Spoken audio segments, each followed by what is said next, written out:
All right, welcome back to my math web series here. I've decided to title this Math with Whitt. That's going to be the name of the series from now on. I hope you enjoy that. Today's lesson is ratios in the real world. So the last video that I posted had an introduction to ratios, how to write them, how to say them, how to use them, but we didn't really dig into how ratios are used on an everyday basis. So that's what we're going to do today. So who uses ratios anyway? Well, everyone uses ratios all the time. They're super common outside of the classroom. In fact, you probably use ratios every single day and don't even realize it. Let's look at some specific ways how. Well, in cooking and baking, we actually have ratios to thank for how things taste or how the texture of a cake is. Think about baking for a minute. If you don't use the correct ratios when you're putting together your eggs, your flour, your yeast, whatever you might be using, if you're making a bread or a cake or cookies, if you don't use the right ratios, your stuff isn't going to rise properly. It might lay too flat, it might rise too much, and you're not going to have the texture that you want. If you're cooking and your ratio of hot peppers to onions is too high, you use way too many hot peppers, you might have a super spicy dish, or the other way around, you use too many onions, then all you're going to be able to taste is the onion.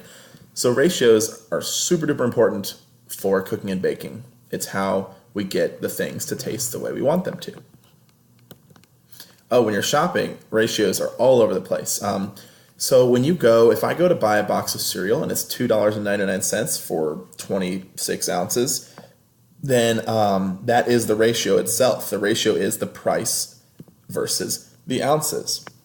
If you go to the meat counter and you want to buy some meat and it's priced per pound, that's a ratio. That's actually a special type of ratio, which we're going to get into in another video called a unit rate. But that's a whole different conversation for another video. But yeah, ratios are all in pricing.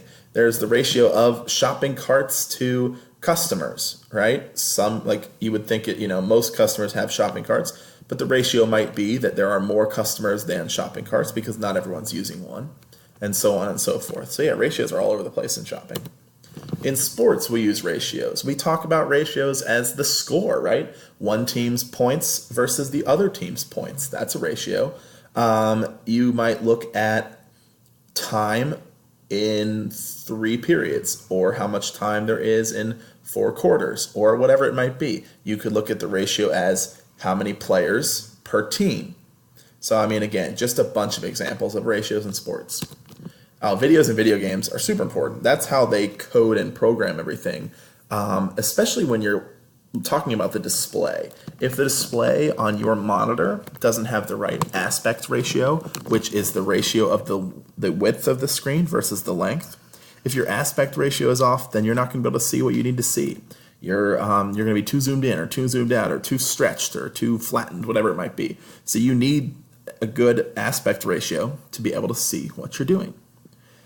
So now I could go on, but I'd actually rather hear from you. The next steps for this being, I want you to comment on this video, and I want you to tell me some other real life things that you think ratios are a part of.